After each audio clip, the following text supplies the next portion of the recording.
ہم نے رب کے حکموں کو توڑا، ہم نے پرواہ ہی نہیں کی۔ ہم سمجھے دنیا میں آئے ہیں تو ہماری دنیا ہے، آوارہ ہوں، خواہشات نفس کے مطابق زندگی گزاریں، آنکھیں بے حیائی میں لگی رہیں، سوچیں آوارگی میں لگی رہیں، کان نغمے سنتے رہے، زبان جھوٹ بکتی رہی، ظلم و جبر کا بازار گرم رکھا، عصمتیں عزتیں پامال کرتا رہا، لوگوں کا مال لوٹتا رہا، حق غصب کرتا رہا، کلیجے اور دل چیرتا رہا، لوگوں کو زخمی کرتا رہا، لوگوں کے جذبات سے کھیلتا رہا، پرواہ نہیں کی کہ یہ دنیا ہے، امتحان گاہ ہے، چند دنوں کے لیے آئے ہیں، اللہ کے حضور پیش ہونا ہے، عملوں کا حساب ہونا ہے۔ اب جب وہ دیکھیں گے کہ ہمارے ساتھ کیا ہونے والا ہے تو ان کے چہرے پہلے بگڑ جائیں گے۔ کیوں؟ وہ گمان کریں گے کہ ان کی ریڑھ کی ہڈی توڑ دی جائے گی، ایسے عذاب آئیں گے جس طرح کسی کی ریڑھ کی ہڈی ٹوٹ جائے تو اس کا چہرہ شگفتہ گلاب تو نہیں ہوتا، اس کا چہرہ جو ہے وہ تو کس قدر مرجھایا ہوا ہوتا ہے۔ تو اللہ ارشاد فرماتا ہے اس طرح ان کے چہرے ہوں گے۔ ابھی عذاب آیا نہیں ہے لیکن چہرے پہلے اترے ہوئے ہوں گے، اور جب عذاب کی بھٹی میں ڈالے جائیں گے، اللہ اکبر، اور وہ سخت عذاب، حضور نے جبریل امین سے پوچھا مجھے جہنم کے عذابوں کا ذکر سناؤ۔ عرض کی حضور سب سے ہلکے عذاب کی کہانی سناتا ہوں، اور وہ یہ کہ جہنمی کے پاؤں میں آگ کا جوتا رکھا جائے گا، باقی پورا بدن اس کا سلامت ہوگا۔ یہ سب سے ہلکے عذاب کی کیفیت ہے۔ اب پاؤں میں آگ کا جوتا ہوگا، حدت، گرمی، شدت اتنی ہوگی کہ دماغ پگھل کے ناک اور کانوں کے راستے سے باہر آ جائے گا۔ پاؤں میں رکھے ہوئے جوتے کی گرمی دماغ کو ایسے چڑھے گی کہ وہ پگھل جائے گا اور ناک اور کانوں کے راستے سے باہر آ جائے گا۔ تو اللہ کے عذاب کے خوف سے چہرے بگڑ جائیں گے، حالت سلامت نہیں رہے گی۔ یہ بات ذہن میں رکھیں کہ اللہ جس کو جہنم میں ڈالے گا اس کو اس صورت میں نہیں ڈالے گا، یہ محمدی صورت ہے، یہ شکل اس کی چھین لی جائے گی اور اس کی شکل بڑی کر دی جائے گی۔ اس کا ایک ایک دانت احد پہاڑ جتنا ہوگا۔ احد پہاڑ کا پھیلاؤ 15 کلومیٹر پہ ہے، 15 کلومیٹر کا ایک دانت، اور 32 دانت کتنے ہوں گے تو منہ کتنا بڑا ہوگا۔ اس کو اتنا بڑا اس لیے کیا جائے گا تاکہ وہ عذاب کی تکلیف زیادہ سہے۔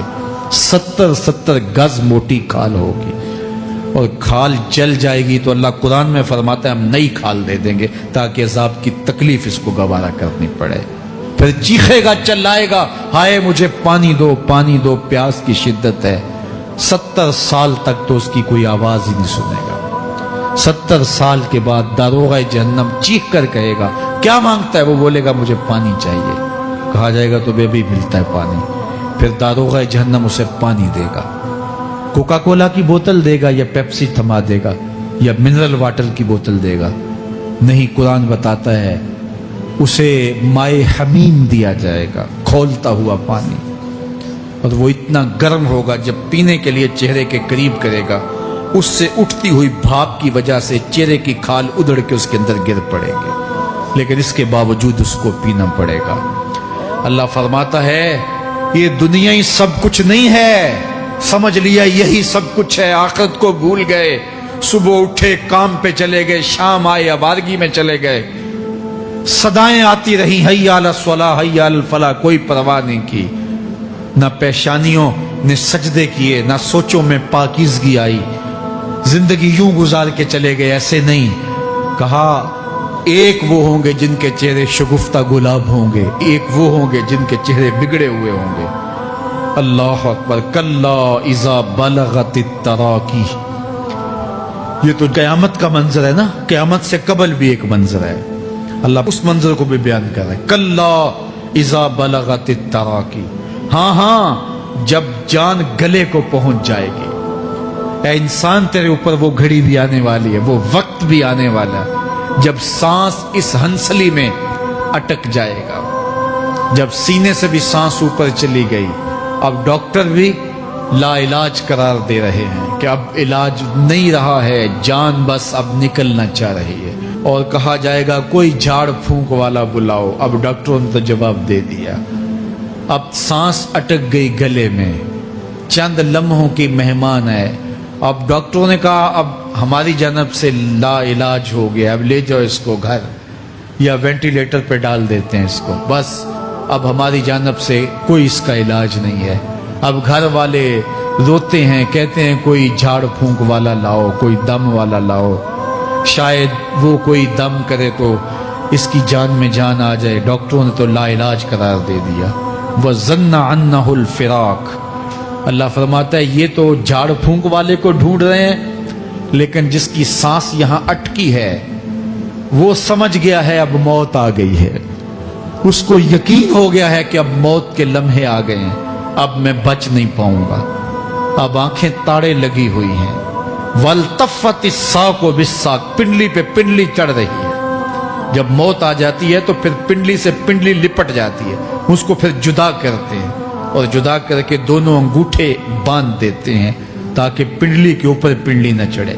اللہ وہ منظر بیان کرتا ہے، صاحب یہ وقت آنے والا ہے جب دونوں انگوٹھے باندھ دیے جائیں گے، جب ناک میں روئی ٹھونس دی جائے گی، جب چٹے لباس میں کفن دیا جائے گا، جب غسال کے سامنے بے بس پڑے ہوں گے، وہ چاہے یہ بازو اٹھائے چاہے یہ بازو اٹھائے، گرم پانی ڈالے یا سرد پانی ڈالے، جب بس پڑے ہوئے ہوں گے جو ہے وہ غسل دینے والوں کے، اور ناک میں روئی ہوگی اور دونوں انگوٹھے آپس میں بندھے ہوں گے، یہ محل، یہ ماڑی، یہ کوٹھیاں، یہ بنگلے جس کو سویر شام لگ کے حلال حرام کی تمیز کیے بغیر بنایا تھا، غوث اعظم رضی اللہ تعالیٰ عنہ بولے مکان بنا رہا ہے، بسیں گے اور حساب تو جا کے دے گا، اور یہ تو ایک رات بھی تجھے اس گھر کے اندر نہیں رکھیں گے کہ چلو ایک رات مہمان رکھ لیں۔ کہتے ہیں نہیں نہیں، مہمانوں نے بھی جانا ہے تو جلدی کرو، اس کو سپرد کراؤ، وہ تو تیرا لباس بھی پھاڑ کے اتاریں گے، خود غسل دینے کے لیے تیار بھی نہیں ہے، تجھ سے خوف آنے لگا ہے۔ جاندی واری ڈرونا بنے ہوتے، ہاتھ نہ لاندے ڈر دے، جنہ لئی تو پاپ کمائے اج کتھے نہیں تیرے کر دے۔ آج تو وہ تیرے ساتھ تجھے غسل دینے کے لیے آمادہ نہیں ہے۔ وَالْتَفَّتِ السَّاقُ بِالسَّاقِ، جب پنڈلی پہ پنڈلی چڑھنے لگ جائے گی، إِلَىٰ رَبِّكَ يَوْمَئِذٍ الْمَسَاقُ، اس دن تیرے رب کی طرف ہی لوٹ کے جانا ہے۔ فَلَا صَدَّقَ وَلَا صَلَّىٰ، اس نے نہ تو سچ مانا اور نہ نماز پڑھی، وَلَٰكِنْ كَذَّبَ وَتَوَلَّىٰ، ہاں جھٹلایا اور منہ پھیر کے چل پڑا۔ ثُمَّ ذَهَبَ إِلَىٰ أَهْلِهِ يَتَمَطَّىٰ، پھر اپنے گھر کو اکڑتا ہوا چلا۔ اولا لک فاولا ثم اولا لک فاولا، تیری خرابی آ پہنچی، ہاں تیری خرابی آ پہنچی۔ ایحسب الانسان ان یترک سدی، انسان دنیا میں یہ گمان کرتا ہے اس کو سدا چھوڑ دیا جائے گا۔ سدا عربی میں ایسے اونٹ کو کہتے ہیں جس کی مہار کسی کے ہاتھ میں نہ ہو، شترے بے مہار، جہاں مرضی جس گھاٹ سے چاہے پانی پیے، جہاں سے مرضی چارہ لے، تو شترے بے مہار کو کہتے ہیں سدا۔ تو یہ انسان بھی گمان کرتا ہے کہ میں بھی سدا ہوں، مجھے کوئی کیوں پوچھے، میرے جذبات پہ کوئی کیوں قدغن لگائے، مجھے کیوں روکے کوئی۔ بالخصوص جوانی کے ایام کے اندر جوان کو بڑا ہوتا ہے کہ کوئی مجھے کیوں، وہ تو ماں باپ کے کہنے میں بھی نہیں آنا چاہتا، وہ کہتا ہے کیوں مجھے روکتے ہیں، میری جوانی ہے، میرے جذبات ہیں، مجھے آزادی سے جینے دو، کیوں میرے راستے میں رکاوٹ بنتے ہو، میں سدا ہوں۔ اللہ فرماتا ہے نہیں، ایک اونٹ تو سدا ہو سکتا ہے، جس کو میں نے اشرف المخلوقات بنایا ہے اس کو تو سدا نہیں چھوڑوں گا، اس کو تو پابند بناؤں گا حکام کا۔ اب وہ کہتا ہے کہ نہیں نہیں، یہ کیسے دوبارہ اٹھائے جائیں گے؟ اب دوبارہ وہی بات پھر آ گئی، الم یک نطفۃ من منی یمنی، اللہ فرماتا ہے ایک بوند تھی نا، پانی کا ایک قطرہ تھا جو رحم مادر میں رکھا گیا، ثم کان علقہ، پھر وہ پانی کا قطرہ لوتھڑا بنا، فخلق فسوی، پھر اللہ نے اسے پیدا فرمایا اور پھر ٹھیک ہموار کیا، فجعل منہ الزوجین الذکر والانثی، پھر اس سے وہ جوڑ بنائے، کوئی مرد بنایا کوئی عورت بنائی۔ کہا اب غور کر، اب تیری آنکھیں دیکھتی ہیں، بجلیاں چمکتی ہیں، تیری زبان کا طوطی بولتا ہے، لوگ اشش کرتے ہیں تیری گفتگو پہ، تیری گفتار پہ صدقے جاتے ہیں، تیرے لہجے کے جمال کو دیکھتے ہیں، تیرے سینے کا زور، تیرے پنجوں کی طاقت، تیری دماغ کی تیزیاں اور تیری سوچوں کے اجالے، تیری زوردار ٹانگیں، تیرے کڑیل بازو اور تیری چوڑی چھاتی اور تیرے گلاب کی پتیوں جیسے ہونٹ، اے انسان یہ سب کچھ کہاں تراشا گیا؟ ماں کے رحم میں، اس تاریکی میں جو 3 پردوں میں تھی، تیرا سر تیرے گھٹنوں میں تھا، اور تیرے رب نے وہاں تیرے اندر نسوانیت یا رجولیت کی صلاحیتیں پیدا کی، تیری آنکھوں میں چمک پیدا کی، تیرے کانوں میں نغمے بکھیرے، تیری زبان کے پٹھوں پہ قوت ذائقہ رکھی، تجھے بولنے کی صلاحیت دی، تیرے پنجوں میں زور رکھا۔ آج تو مفتی شہر ہے، آج تو علامۃ الدہر ہے، آج تو قاضی القضات ہے، آج تو منسٹر ہے، آج تو وزیر اعظم ہے، آج تو پہلوان ہے، آج تو شہزادہ ہے، آج تو بادشاہ ہے، آج تو زوراور ہے، آج تیری طاقت کے کیا کہنے، آج شیروں کو تو نچا لیتا ہے، ہاتھیوں کو تو بٹھا لیتا ہے، آج تو بڑا زوراور گھڑ سوار ہے، آج تیری طاقت کے کیا کہنے، تو کشتی کرتا ہے، زمانہ دیکھنے آتا ہے، آج تیری طاقت کے شوہرے ہیں، تیری عظمت کے تنتنے ہیں، لیکن انسان تو ایک ناپاک قطرہ تھا اور رحم مادر میں تھا۔ تیرے اندر یہ رنگ کس نے بھرے؟ تیرے کانوں میں نغمے کس نے رکھے؟ تجھے دماغ کی قوتیں کس نے دی؟ زبان کو بولنا کس نے سکھایا؟ آنکھوں میں توانائیاں کس نے رکھی؟ تیری زبان کا طوطی بولتا ہے، یہ سلیقے کس نے دیے؟ پھر اللہ فرمایا، کتنا زوردار بیان ہے، الیس ذالک بقادر علی ان یحیی الموتى، جو ماں کے پیٹ میں ایک نطفے کو ایک خوبصورت انسان بنا سکتا ہے، ہڈیوں کو جوڑ کے دوبارہ انسان نہیں بنا سکتا؟ کیا وہ دوبارہ تجھے کھڑا نہیں کر سکتا اپنے سامنے پیش ہونے کے لیے، جس کے حکموں کو تو نے توڑا ہے، جس کے فرامین کا تو نے مذاق اڑایا ہے؟ کیا وہ اتنا ہی بے بس ہے کہ اپنے حضور تجھے جو ہے وہ کھڑا ہی نہیں کر سکتا ہے؟ جس رب نے تجھے ماں کے شکم میں شکل دی، حضرت شیخ فرید الدین عطار بولتے ہیں، سانے کستی سلاتی می شود، ایسا کاریگر ہے مٹی سے بادشاہ بنا ڈالتا ہے۔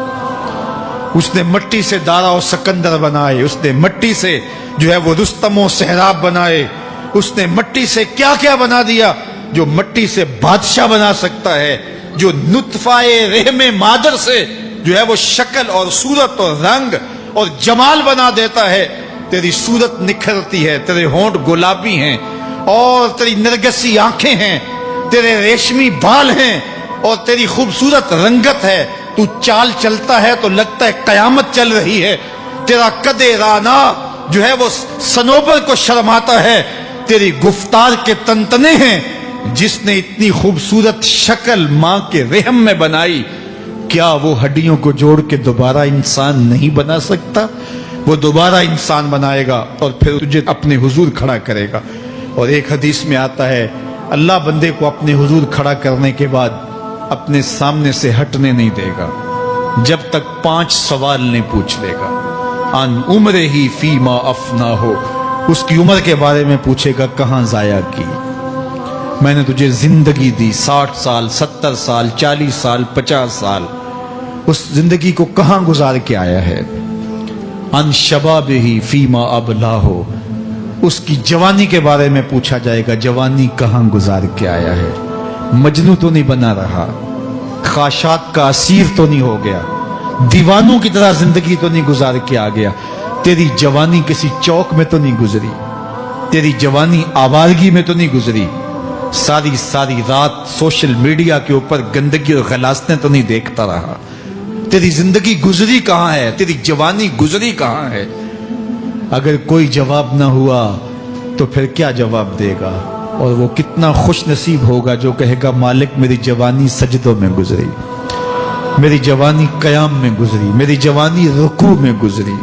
میرے حضور فرماتے ہیں، سبعۃ یظلھم اللہ فی ظلہ یوم لا ظل الا ظلہ، 7 اشخاص ایسے ہیں قیامت کے دن جب کوئی سایہ نہیں ہوگا، اللہ ان 7 کو اپنے عرش کا سایہ دے گا۔ ان میں سے دوسرا شخص میرے حضور نے بیان فرمایا، وشاب نشأ فی عبادت اللہ، وہ جوان جس کی جوانی اللہ کی عبادت میں گزری۔